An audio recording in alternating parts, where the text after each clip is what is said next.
ನಮಸ್ಕಾರ ಸ್ನೇಹಿತರೆ, ನಾನು Vani Kusumakar. Welcome to my channel. ಎಲ್ಲರೂ ಹೇಗಿದ್ದೀರಾ? ಚೆನ್ನಾಗೇ ಇರ್ತೀರಾ ಅನ್ನೋದು ನನ್ನ ಭಾವನೆ. ನಾನು ಕೂಡ ಚೆನ್ನಾಗಿದ್ದೀನಿ. ಬನ್ನಿ ಇವತ್ತಿನ ವಿಡಿಯೋ ಏನು ಅಂತ ಹೇಳಿ ನೋಡೋಣ. ನಾನಿವತ್ತು ಹಸಿ ಬಟಾಣಿ ಮತ್ತು ಆಲೂಗಡ್ಡೆಯನ್ನು ಹಾಕಿ ಕುರ್ಮ ಮಾಡೋದು ಹೇಗೆ ಅನ್ನೋದನ್ನು ನಿಮಗೆ ಹೇಳ್ಕೊಡ್ತಾ ಇದ್ದೀನಿ. ಈ ವಿಡಿಯೋ ಪೂರ್ತಿಯಾಗಿ ನೋಡಿದರೆ ಮಾತ್ರ ನಿಮಗೆ ಹೇಗೆ ಅನ್ನೋದು ಅರ್ಥ ಆಗುತ್ತೆ. ಎಲ್ಲೂ ಸ್ಕಿಪ್ ಮಾಡದೆ ವಿಡಿಯೋನ ಪೂರ್ತಿಯಾಗಿ ನೋಡಿ. ತುಂಬ ಚೆನ್ನಾಗಿ ಬರುತ್ತೆ. ಟೇಸ್ಟಿಯಾಗಿ ಈಸಿಯಾಗಿ ಮಾಡ್ಕೊಳ್ಳೋ ಕುರ್ಮ ಹೇಗೆ ಮಾಡೋದು ಅಂತ ನಾನು ನಿಮಗೆ ತಿಳಿಸ್ಕೊಡ್ತೀನಿ. ಬನ್ನಿ ಹೇಗೆ ಅಂತ ಹೇಳಿ ನೋಡೋಣ.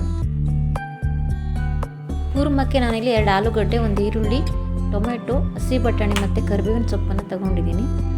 ಒಂದು ಸಣ್ಣ ಮಿಕ್ಸಿ ಜಾರ್ಗೆ 1 ಈರುಳ್ಳಿಯನ್ನು ಎಣ್ಣೆಲಿ ಫ್ರೈ ಮಾಡಿ ಹಾಕಿಟ್ಕೊಂಡಿದ್ದೀನಿ. ಇದಕ್ಕೆ ಕೊತ್ತಂಬರಿ ಸೊಪ್ಪು, ಆನಂತರದಲ್ಲಿ ಹಸಿಮೆಣಸಿನ್ಕಾಯಿ 2 ತಗೊಂಡಿದ್ದೀನಿ. ನೀವು ಜಾಸ್ತಿ ಬೇಕಾದರೆ ಹಾಕ್ಕೋಬೋದು.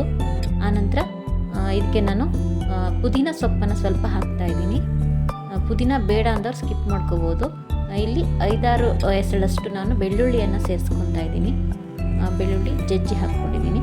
ಆನಂತರದಲ್ಲಿ 1 ಇಂಚಷ್ಟು ಶುಂಠಿಯನ್ನು ಸೇರಿಸಿದ್ದೀನಿ. ಇದಾದ ನಂತರ ನಾವು ಇದಕ್ಕೆ ಹೆಚ್ಕೊಂಡಿರೋ ಟೊಮೆಟೊ ಏನಿದೆ ಆ ಟೊಮೆಟೊವನ್ನು ಕೂಡ ಮಿಕ್ಸಿ ಜಾರ್ಗೆ ಹಾಕ್ಕೋಬೇಕು.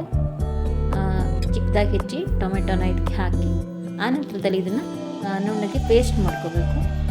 ತುಂಬ ನುಣ್ಣಗಾಗಬೇಕು. ತುಂಬ ತರಿ ಆದರೆ ಚೆನ್ನಾಗಿ ಬರಲ್ಲ, ಹಾಗಾಗಿ ಇಷ್ಟಾದರೆ ಸಾಕು.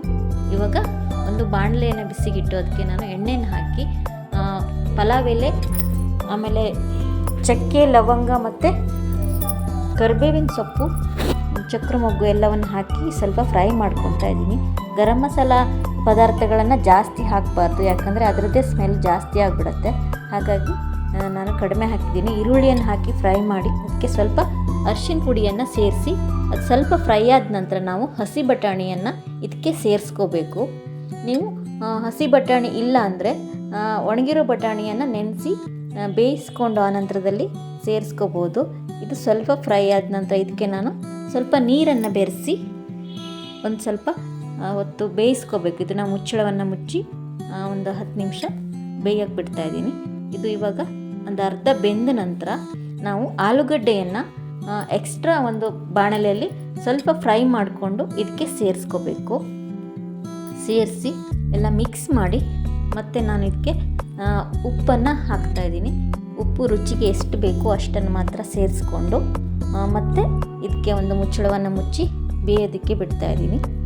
ಇದು ಬೆಂದ ನಂತರ ಇವಾಗ ಎಲ್ಲ ಬೆಂದಿದೆ.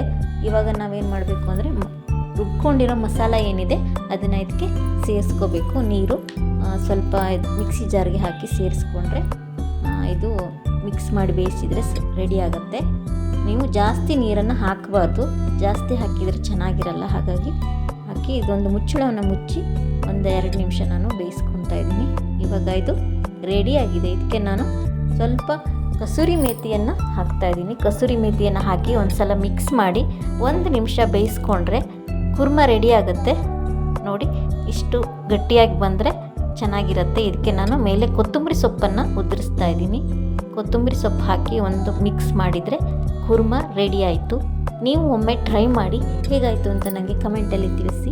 ಈ ವಿಡಿಯೋ ನಿಮಗೆ ಇಷ್ಟ ಆಗಿದರೆ ಏನು ಮಾಡಬೇಕು ಗೊತ್ತಲ್ವಾ? ಲೈಕ್ ಮಾಡಿ, ಶೇರ್ ಮಾಡಿ, ಹಾಗೆ ಇನ್ನೂ ಸಬ್ಸ್ಕ್ರೈಬ್ ಆಗದೆ ಹಾಗೆ ನೋಡ್ತಾ ಇದ್ದರೆ ದಯವಿಟ್ಟು ನನ್ನ ಚಾನಲ್ಗೆ ಈಗಲೇ ಸಬ್ಸ್ಕ್ರೈಬ್ ಮಾಡ್ಕೊಳ್ಳಿ. Thank you for watching video. Thank you so much.